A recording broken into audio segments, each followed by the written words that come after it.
93 ans, c'est un peu la toute dernière étape. La fin n'est plus bien loin. Quelle chance de pouvoir en profiter pour rappeler ce qui a servi de socle à mon engagement politique.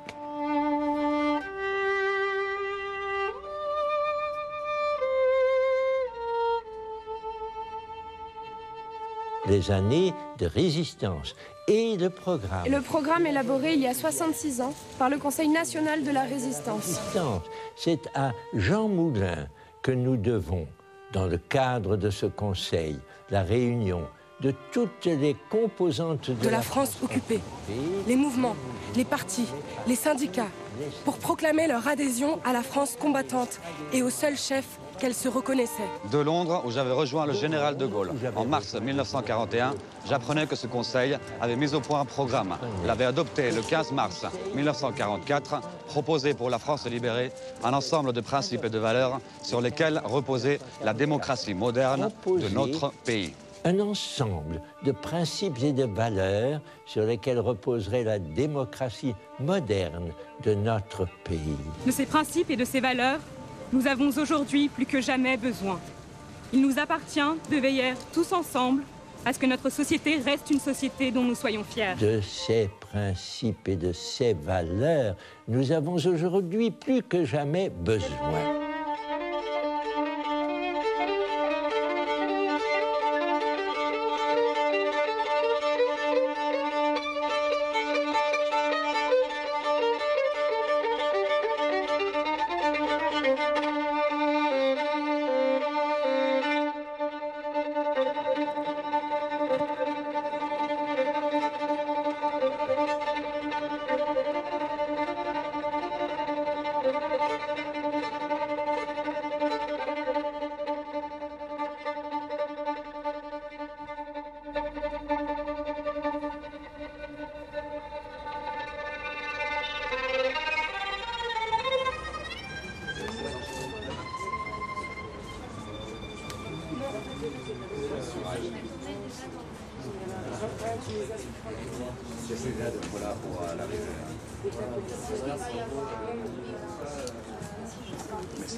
A partir de 1945, después de un drama atroz, à partir de 1945, après un drame atroce, c'est une ambitieuse résurrection à laquelle se livrent les forces présente au sein du Conseil de la Résistance.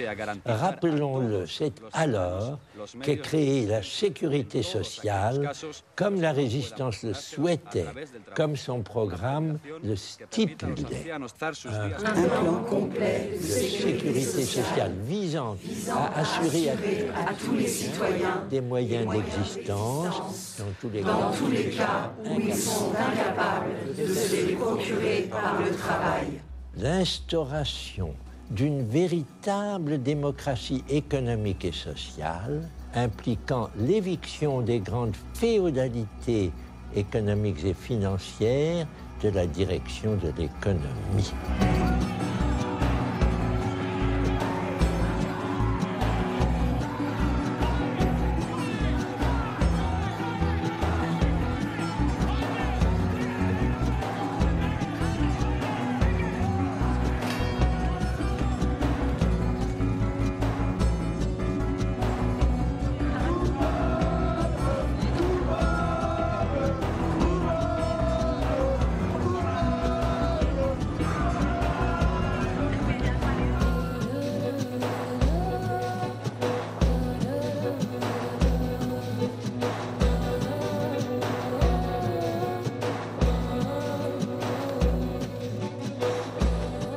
L'intérêt général doit primer sur l'intérêt particulier.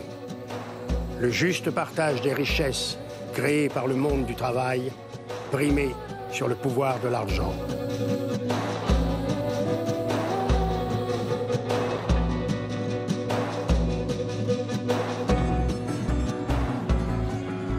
Pas cette société où l'on remet en cause les retraites, les acquis de la sécurité sociale. Pas cette société où les médias sont entre les mains des nantis.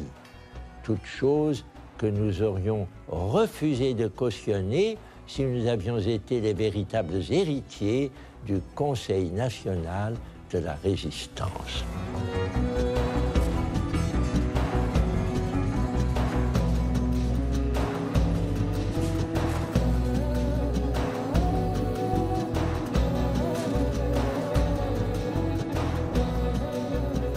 Une véritable démocratie a besoin d'une presse indépendante.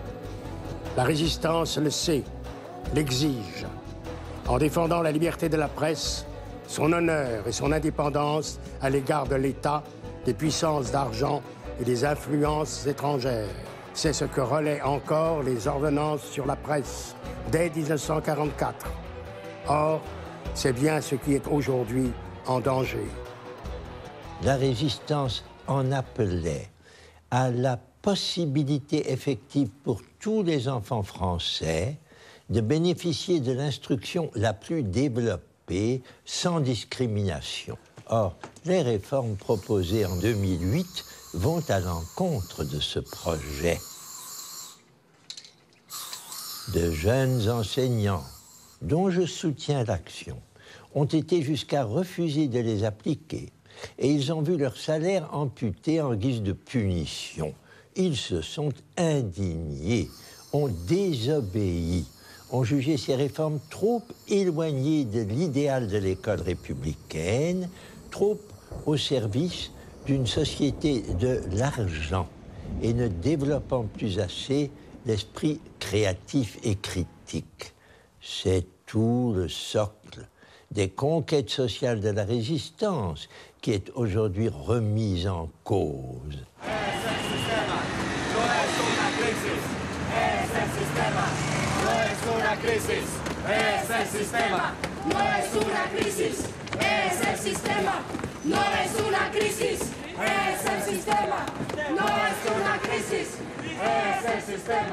Pour une démocratie réelle, maintenant, nous ne sommes pas contre le système, c'est le système qui est contre nous. We are not against the system, it's the system that is against us. Non siamo noi contro il sistema, è il sistema che è contro di noi. Nem mi vagyunk a rendszer ellen, hanem a rendszer van ellenünk. On ose nous dire que l'État ne peut plus assurer les coûts de ces mesures citoyennes. Le motif de la résistance, c'est l'indignation. Comment peut-il manquer aujourd'hui de l'argent pour maintenir et prolonger ses conquêtes alors que la production de richesses a considérablement augmenté depuis la libération. Mais comment peut-il manquer aujourd'hui de l'argent pour maintenir et prolonger ses conquêtes alors que la production de richesses a considérablement augmenté depuis la libération, période où l'Europe était ruinée? Sinon parce que le pouvoir de l'argent, tellement combattu par la résistance, n'a jamais été aussi grand, insolent, égoïste, avec ses propres serviteurs, jusque dans les plus hautes sphères de l'État.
Les banques, désormais privatisées. Les banques, désormais privatisées, se montrent d'abord soucieuses de leurs dividendes et des très hauts salaires de leurs dirigeants, pas de l'intérêt général. L'écart entre les plus pauvres et les plus riches n'a jamais été aussi important.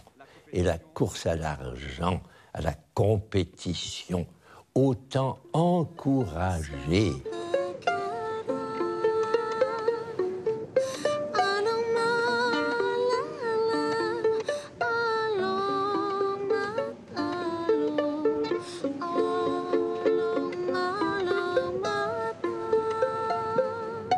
Les responsables politiques, économiques, intellectuels et l'ensemble de la société ne doivent pas démissionner ni se laisser impressionner par l'actuelle dictature internationale des marchés financiers qui menace la paix et la démocratie.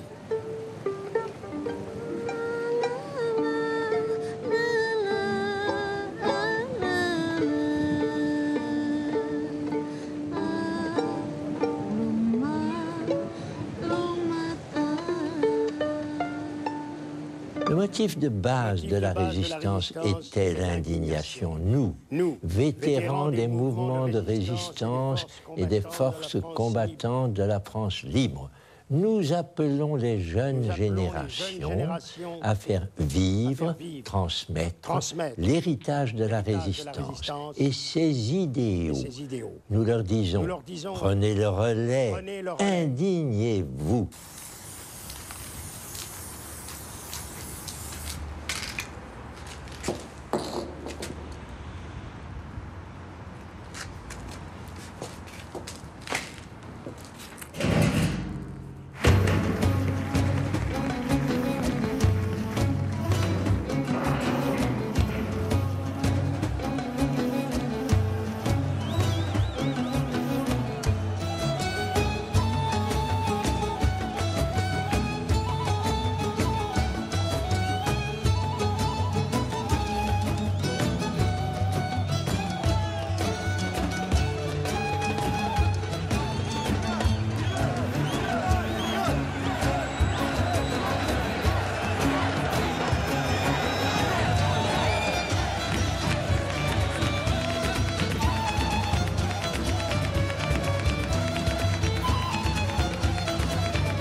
Je vous souhaite à tous, à chacun d'entre vous, d'avoir votre motif d'indignation. C'est précieux.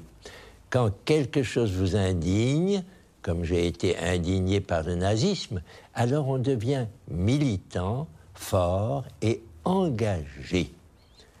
On rejoint ce courant de l'histoire, et le grand courant de l'histoire doit se poursuivre grâce à chacun. Et ce courant va vers plus de justice, plus de liberté, mais pas cette liberté incontrôlée du renard dans le poulailler.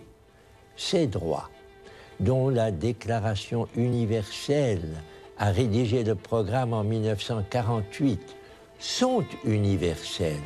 Si vous rencontrez quelqu'un qui n'en bénéficie pas, plaignez-le, aidez-le à les conquérir.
Quand j'essaye de comprendre ce qui a causé le fascisme, qui a fait que nous ayons été envahis par lui et par Vichy, cuando intento comprender qué causó el fascismo, qué provocó que fuéramos invadidos por él y por Vichy, je me dis que les possédants, avec leur égoïsme, ont eu terriblement peur de la révolution bolchevique. Me digo que los propietarios, con su egoísmo, tuvieron un miedo terrible a una revolución bolchevique.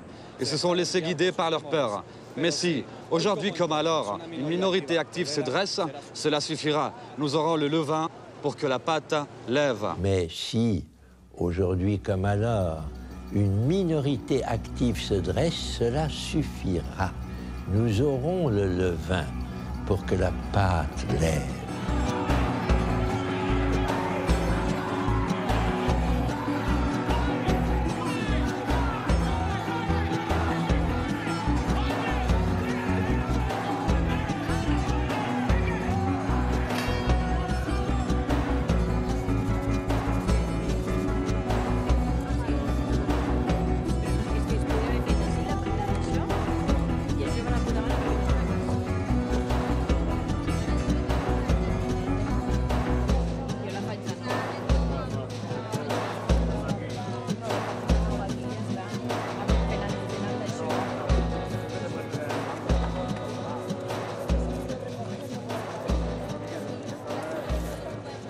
Certes, l'expérience d'un très vieux comme moi, né en 1917, se différencie de l'expérience des jeunes d'aujourd'hui.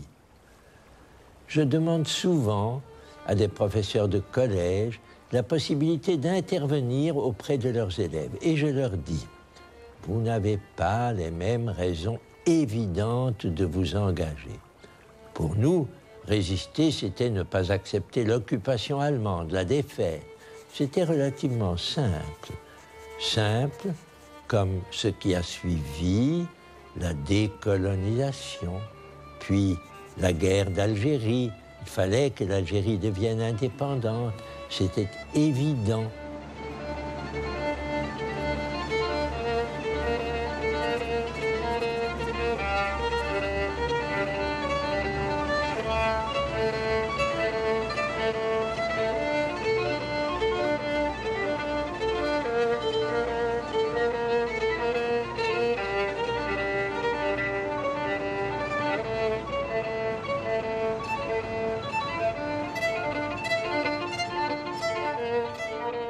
Nous avons tous applaudi à la victoire de l'armée rouge contre les nazis en 1943. Mais déjà, lorsque nous avions eu connaissance des grands procès staliniens de 1935, et même s'il fallait garder une oreille ouverte vers le communisme pour contrebalancer le capitalisme américain, la nécessité de s'opposer à cette forme insupportable de totalitarisme s'était imposée comme une évidence. Ma longue vie m'a donné une succession de raisons de m'indigner.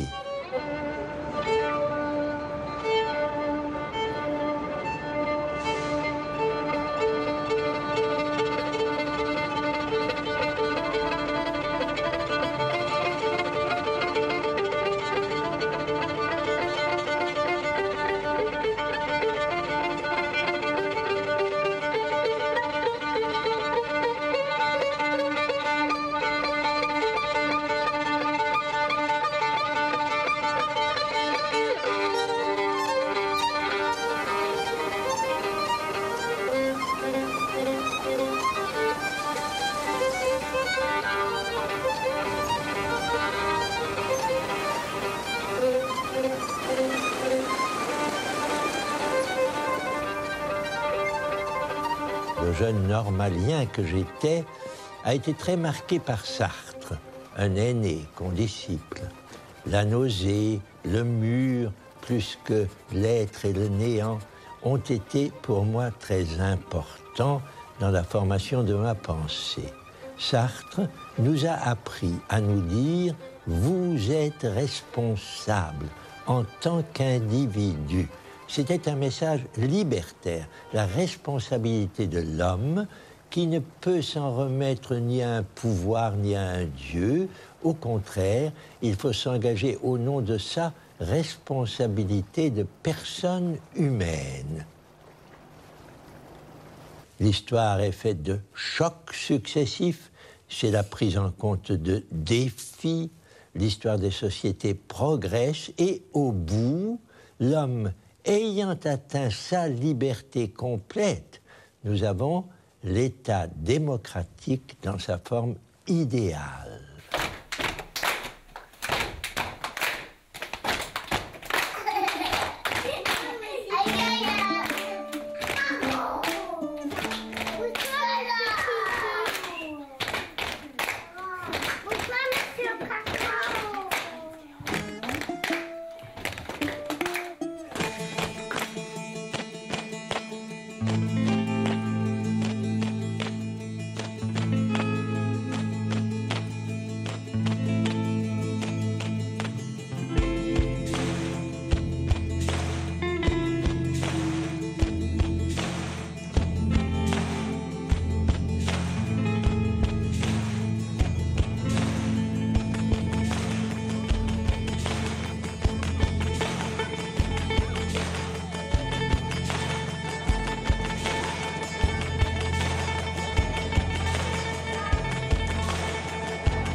Celebramos ese silencio que representa toda nuestra reflexión, todas nuestras ganas.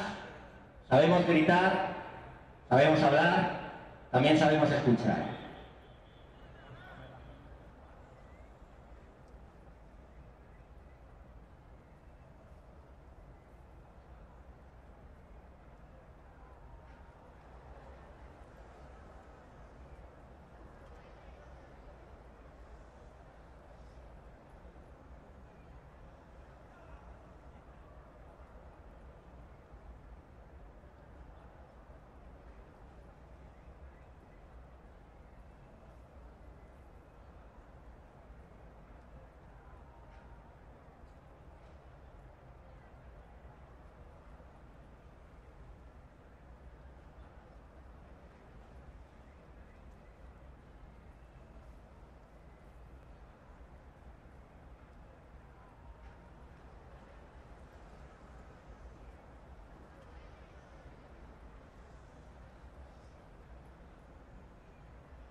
Il est évident que pour être efficace aujourd'hui, il faut agir en réseau, profiter de tous les moyens modernes de communication.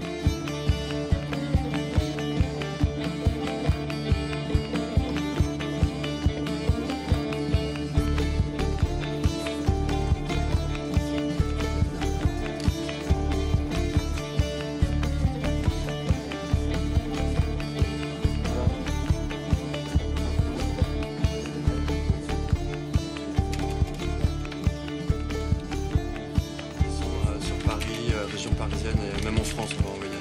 C'était des amis un peu. D'accord. Bah, je les mets en CC alors. Ouais, voilà. Ouais, c'est 100 points, 100 points. SI, 2S.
Vous n'avez pas laissé nous réunir dans un espace public.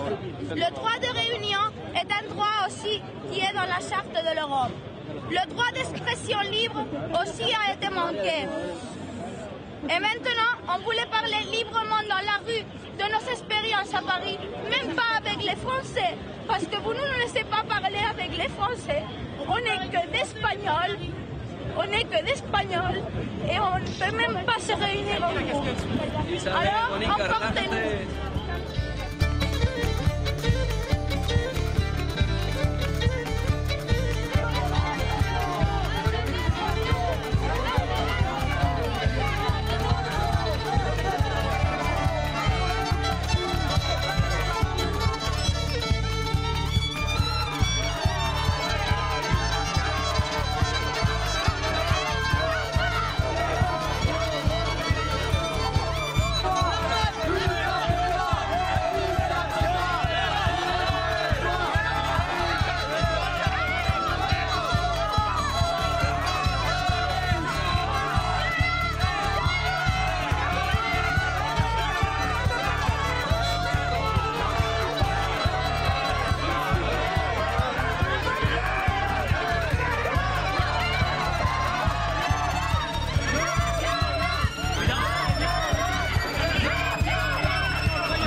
Bundesheersbank.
Il faut essayer d'expliquer pourquoi le monde de maintenant, qui est horrible, n'est qu'un moment dans le long développement historique. Expliquer que l'espoir a toujours été une des forces dominantes des révolutions et des insurrections, et comment je ressens encore l'espoir comme ma conception de l'avenir.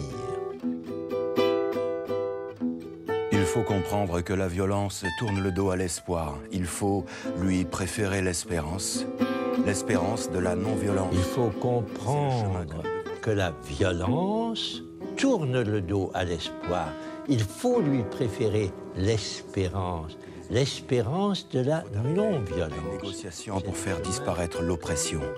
C'est ce qui permettra de ne plus avoir... Aussi bien du côté des oppresseurs que des opprimés, il faut arriver à une négociation pour faire disparaître l'oppression. C'est ce qui permettra de ne plus avoir de violence terroriste. C'est pourquoi il ne faut pas laisser s'accumuler trop de haine. We must realize that violence turns its back on hope. Трябва да се опитаме да обясним защо света, в който живеем. Трябва да се опитаме да обясним само един момент, в който живеем. Исторически, който е ужасен, че надеждата е била винаги една от всички доминиращи сили на революцията е била винаги една. È por isso que não se pode deixar a raiva acumular. Manderar no message.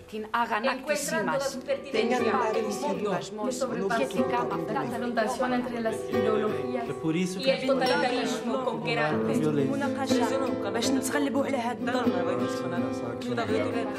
Manderar no message.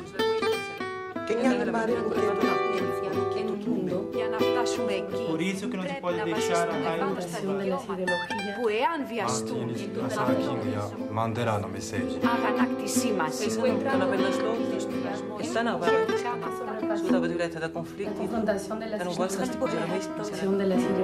Πρέπει να βασιστούμε πάνω στα δικαιώματα που εάν βιαστούν αυτό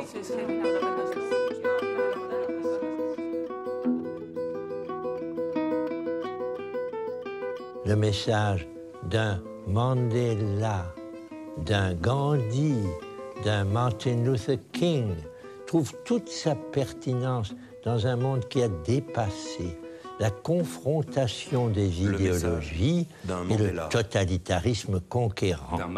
C'est un message d'espoir dans la capacité des sociétés modernes à dépasser les conflits par une compréhension mutuelle et une patience vigilante.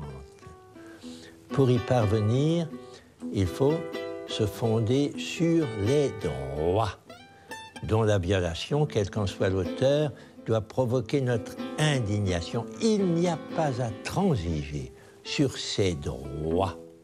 L'indifférence, la pire des attitudes. Les raisons de s'indigner peuvent paraître aujourd'hui moins nettes, ou le monde trop complexe. Qui commande? Qui décide? Il n'est pas toujours facile de distinguer entre tous les courants qui nous gouvernent. Nous n'avons plus affaire à une petite élite dont nous comprenons clairement les agissements. C'est un vaste monde dont nous sentons bien qu'il est interdépendant. Nous vivons dans une interconnectivité. Comme jamais encore, il n'en a existé. Mais dans ce monde, il y a des choses insupportables.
on peut déjà identifier deux grands nouveaux défis. L'immense écart qui existe entre les très pauvres et les très riches et qui ne cesse de s'accroître. C'est une innovation des 20e et 21e siècles. Les très pauvres dans le monde d'aujourd'hui gagnent à peine 2 $ par jour. On ne peut pas laisser cet écart se creuser encore. Ce constat seul doit susciter un engagement.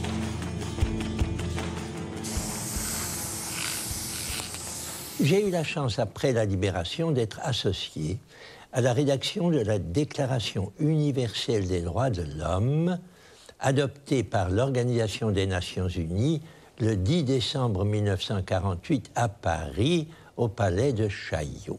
C'est à René Cassin que nous devons le terme de droit universel et non internationaux, comme l'avaient proposé nos amis anglo-saxons. Car là est bien l'enjeu.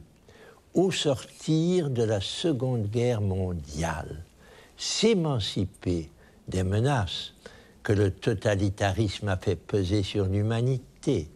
Pour s'en émanciper, il faut obtenir que les États membres de l'ONU s'engagent à respecter ces droits universels. C'est une manière de déjouer l'argument de pleine souveraineté qu'un État peut faire valoir alors qu'il se livre à des crimes contre l'humanité sur son sol.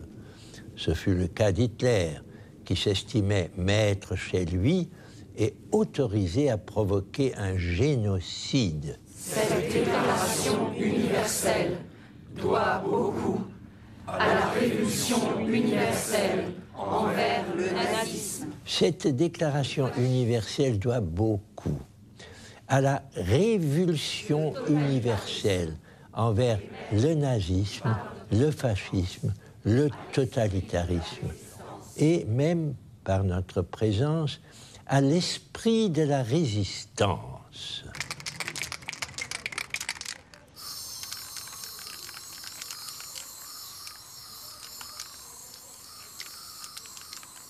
Je constate avec plaisir qu'au cours des dernières décennies se sont multipliées les organisations non gouvernementales, les mouvements sociaux comme ATTAC, Association pour la taxation des transactions financières, la FIDH, Fédération internationale des ligues des droits de l'homme.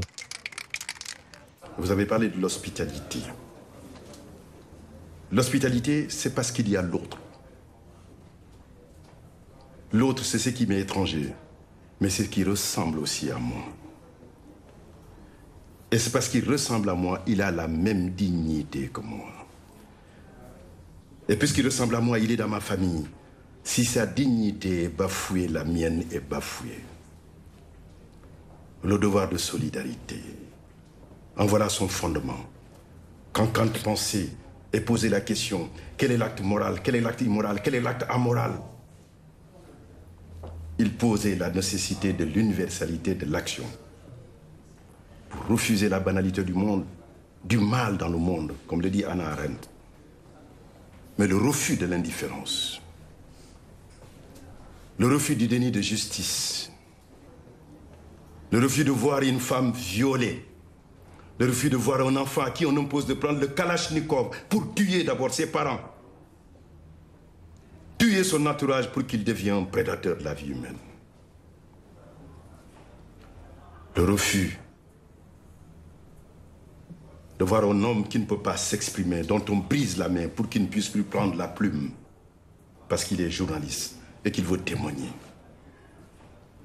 Mais le refus de voir celui que l'on emprisonne, qui est dans le froid cachot, et qui ne sait pas pourquoi il est là, et qui, dans l'étouffement de ses cris, dans ses cachots, nous tend sa main et demande la chaîne de la solidarité pour que nous venions à son secours. Le refus, tout simplement, de ceux que l'on veut faire taire parce qu'ils se dressent, parce qu'ils se disent défenseurs des droits de l'homme, et qui se disent oui, avec la privation de la liberté, avec le risque de l'insécurité, avec le risque de la destruction de mes biens. Oui, Je me dresserai pour l'autre parce que l'autre, c'est moi.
Aux jeunes, je dis, regardez autour de vous.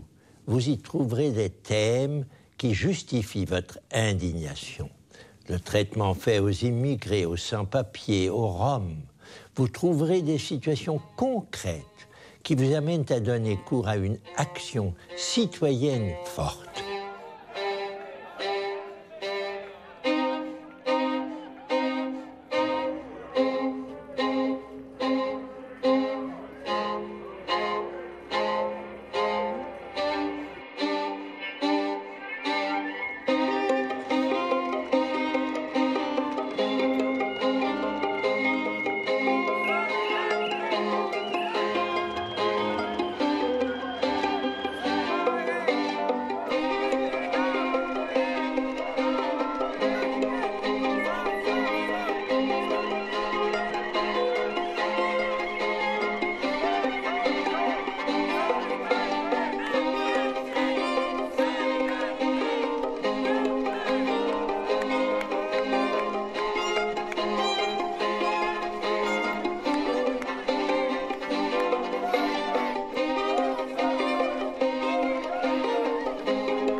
Je dis aux jeunes, cherchez un peu, vous allez trouver. La pire des attitudes est l'indifférence, dire « je n'y peux rien, je me débrouille ».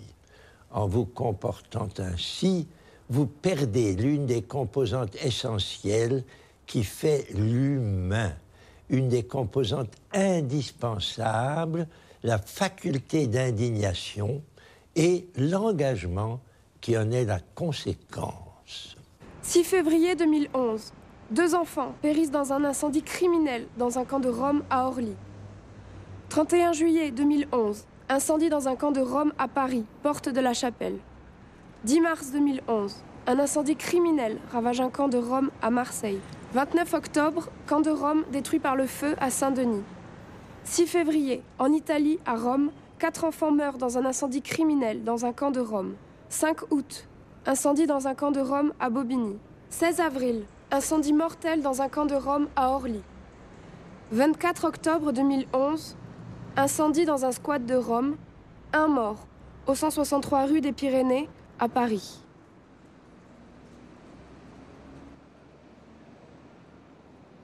J'ai noté, et je ne suis pas le seul, la réaction du gouvernement israélien confronté au fait que chaque vendredi... La réaction du gouvernement israélien, sans jeter de pierre, confronté au fait que chaque vendredi, les citoyens de Bilaïn vont, sans jeter de pierre, sans utiliser la force, jusqu'au mur contre lequel ils protestent. Les autorités israéliennes ont qualifié cette marche de terrorisme non violent.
Laissez-moi vous raconter une jolie histoire. Une histoire qui se passe à Gaza. Ce lieu maudit, enfermé de toutes parts par les Israéliens et dont les 1 500 000 Palestiniens qui y vivent ne peuvent pas s'échapper. Voilà qu'un jour, un astronaute qui avait travaillé avec la NASA et qui avait perdu son fils palestinien comme lui dans l'opération Plomb Durci, revient à Gaza. Et il revient en emportant un merveilleux télescope. Il dresse ce télescope sur le siège du Centre culturel français de Gaza, un des derniers lieux où les Gazaouis se rassemblent et se rencontrent. Et dans ce télescope, il le braque sur la planète Jupiter.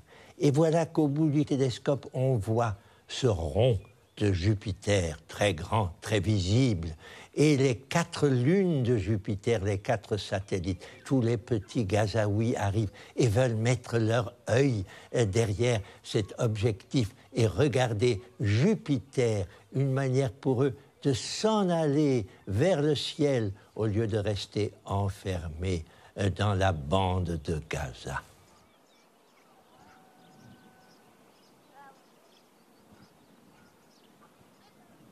La pensée productiviste, portée par l'Occident, a entraîné le monde dans une crise dont il faut sortir par une rupture radicale avec la fuite en avant du toujours plus. La pensée productiviste, portée par l'Occident, a entraîné le monde dans une crise dont il faut sortir par une rupture radicale avec la fuite en avant du toujours plus dans le domaine financier, mais aussi dans le domaine des sciences et des techniques. Il est grand temps que le souci d'éthique, de justice, d'équilibre durable devienne prévalent, car les risques les plus graves nous menacent. Ils peuvent mettre un terme à l'aventure humaine sur une planète que ces risques peuvent rendre inhabitable pour l'homme.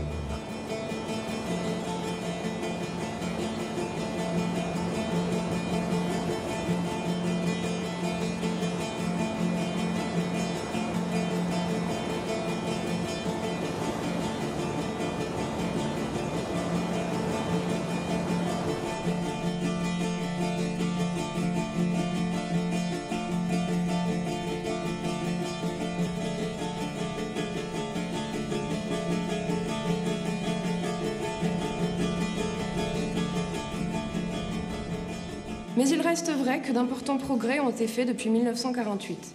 La décolonisation, la fin de l'apartheid la destruction de l'Empire soviétique, la chute du mur de Berlin.